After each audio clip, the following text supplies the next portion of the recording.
يا مساء الجمال والدلع. النهاردة بقى هنعمل بيتزا سريعة جدا من غير ما نقعد نعجن ولا نخمر في العجينة بالساعات. يعني لو طقت في دماغنا ان احنا نعمل بيتزا هنقوم نعملها، مش هتاخد مننا اكتر من نص ساعة وتبقى جاهزة معانا. يلا نشوف المكونات والطريقة بتاعتها. هنجيب بولة وهننزل فيها بمعلقة كبيرة من السكر، معلقة كبيرة من الخميرة الفورية، وعليهم كوباية الا ربع من المية الدافية. خلي بالك ما ينفعش المية تبقى سخنة قوي عشان الخميرة تشتغل معانا. هنقلب لحد ما الخميرة والسكر يدوبوا في المية. بعد كده هنغطيهم بفوطة نضيفة وهنسيبهم لمدة ربع ساعة عشان الخميرة تشتغل. بعد كده هنجيب بيضة وتكون في درجة حرارة المطبخ وننزل بيها في الخليط، وبعد كده ننزل ب3 معالق كبار من الزبادي، وبرضو الزبادي يكون في درجة حرارة المطبخ، وهنقلب المكونات لحد ما كلهم يدوبوا مع بعض كده ويختلطوا مع بعض. هننزل بربع كوباية من الزيت، معلقة كبيرة من الخل ونقلب، وبعد كده هننزل بالبهارات، معلقة صغيرة من الزعتر، معلقة صغيرة من الملح، وهنديهم تقليبة. بعد كده هننزل بكوبايتين من الدقيق، بس انا نزلت بكوباية وقلبتها في الخليط، وبعد كده هنزل بالكوباية التانية عشان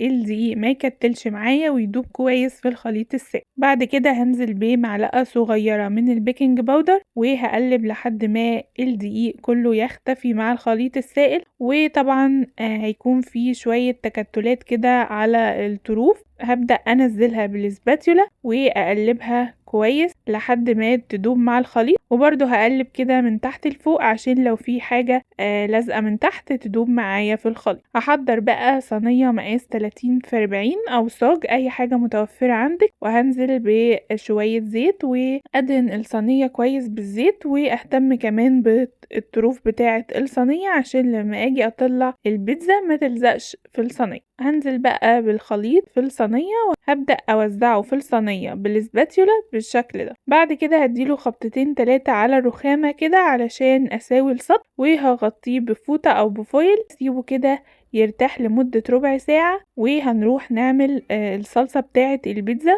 صلصة البيتزا برضو هنعملها بطريقة بسيطة وسريعة، مش هتاخد وقت خالص. هنزل بمعلقة من معجون الطماطم ومعلقتين كبار من الكاتشب، وهقلبهم مع بعض لحد ما يدوبوا كده مع بعض خالص. وهنزل بعد كده بالتوابل، ربع معلقة من كل حاجة، بصل باودر، توم باودر، وزعتر. وبعد كده هنزل بشوية زيت، يعني تقريبا معلقتين كبار من الزيت، وهنزل بربع كوباية من المية المغلية، وهقلب الصلصة لحد ما توصل للشكل ده. هرجع بقى للصينية، هنزل بالصلصة على الخليط وهبدأ اوزعه في الصينية بالمعلقة بالراحة كده بالشكل ده. لو حسيتي ان العجينة بدأت تلزق في المعلقة، سلي المعلقة تحت الحنفية بمية سخنة، وبعد كده كملي توزيع الصلصة، وهديها بقى خبطتين كده علشان السطح يتساوى تاني. وهنزل بقى بالخضار، طبعا الخضار ده بيكون حسب الرغبة، يعني لو في حاجة مش بتحبوها ممكن تشيلوها، لو حاجة بتحبوها وانا ما حطيتهاش ممكن تزودوها.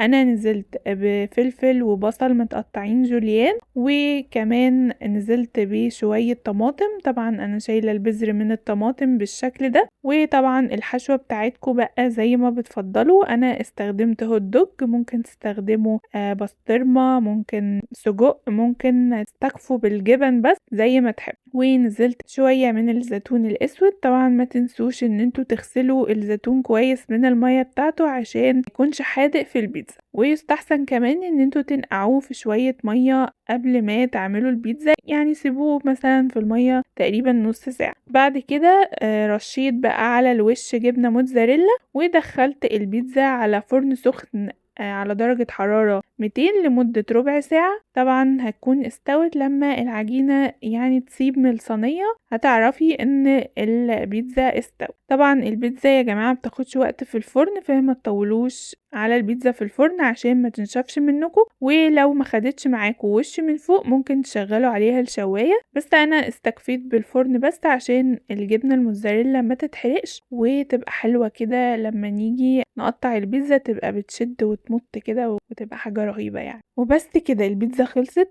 عملناها في نص ساعة بالظبط من غير ما نوجع دماغنا. هقطعها بقى معاكم عشان تشوفوها قد ايه هي طرية والعجينة هشة وما تختلفش عن اللي احنا بنخمرها ونعجنها ونقعد نوجع دماغنا على ما نخلص. يعني وقت ما نحب نعمل بيتزا هنقوم نعملها على طول. بصوا بقى العجينة هشة وطرية، الجبنة بتشد. طبعا هي سخنة فانا مش قادرة امسكها بايدي، بس بصوا يعني مش قادرة اقول لكم طعمها عامل ازاي. لازم تجربوها وتقولوا لي رأيكم في الكومنتات. اتمنى يكون الفيديو عجبكم، ما تنسوش اللايك والشير.